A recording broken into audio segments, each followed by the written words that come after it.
Zviya mbuya watanyu. Tani marriage yedu yana makore mangani kuti tiri pamwe chete. Taurana? Iwe. Tapfuura kuma 50. Kuma 50? Kana ndisingakanganisi rino iri ngerechi 56. Oh. Ya zvingadaro tasa musoro kuchena kai. Tawana white head saka tadonza. Unoziva kuti shamwari dzedu dzimwe dzataitamba nadzo. Ati hapasisina. Wakapera kuenda. Wana Mufatima Ndisodza. Iwe. Wana Mavis. Wakawanda. Wamwe takadzidza navo kuchikoro. Koma Martin Samungu. Koma Martin Samungu. Wakatibatanidza kawayawaya. Wakatibatanidza kuita ekansela chaiye. Yes. And asi wakaenda. Isusu kwakunzwirwa nyasha kungodai tiri wapinda. Tinotenda Mwari. Asi zvakadaroka. Ini kuchikoro ndaigona kai. Nani mumwe? Hatiri zvokutedzeraka. Unabvunza wandakafunda nawo pamutare mudharapo. Unobvunza ndakafunda nawo kuchikoroko. Maiwe. Waito ndakajambiswa kainini imwe klasi ndikanzi wapasa zvisati zvamboitika. Nekugona. Zvikanzi hauchafundi standard 2 hauchafundi. Wakundofunda standard 3. Nekugona. Kana neniwe naini ndaigona ndinoshora Mwari. Saka takasangana magenius. No, takasangana magenius. Chaizvo. Kana izvozvo kuimba izvika. Unoziva ndakatanga kuimba Hallelujah chorus. That long and beautiful anthem. Ndiri mustandard 2. Kwamuziti kwaRusape. Kuprimary. Tichidzidziswa nawo, takadzidziswa nawo anonzi teacher Kapfumvuti, Mr. Kapfumvuti. Waibva kwaRukweza, kunyazura. That's how I started loving music. Yes. Inini ndakatangawo chokwadi ndichiri chisikana. Anditi? Pandakazoenda paOldham Mtali. Ndakachiwa kuimba kwaita kwaya. Hallelujah chorus uchataro. Taiti kwaya ichimba uko. Isi tichiteedzera. Ndakazoenda hangu paschool pachechi kwaya paOldham Mtali paipa. Tichiimbiswa nawo Tauro. I think is now late. Ndaifunda newana wavo anonzi ani mukomana nemusikana wanga vari maclassmates yangu. Asi unoziva chi? Alright. Ininika ingadai takasangana kuOldham Mtali because ini ndakapiwa nzvimbo yeform 1 paOldham Mtali.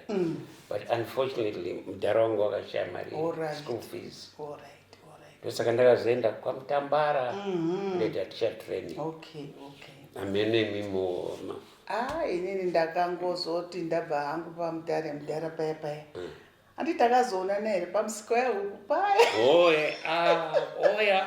Ndope takasangana pamusika huku. Asi bhaibheri zvakafamba sei? Ameno kaiwe ndounoziva kuti wakazvitangisa. Ndakangopinda mubhazi ndikaona bhebhi rakagara ndikati uyu mukadzi uyu musikana uyu ndichada kumuona.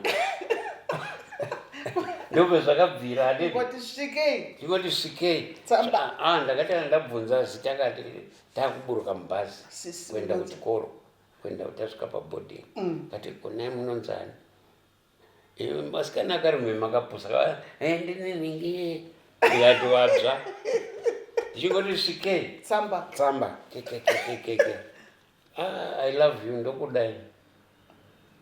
But wakazononwa zvekundida wacho kutora nguva yakareba. Yakati zviya yakaita nguva yakareba. Hauma. Kudhara kawaiti ukanzi nemunhu ndokuda. Haubva wangoti hoi ngebenzi. Kunge dzakaita 8 months. I still remember that. Uchiramba asi uchidawo.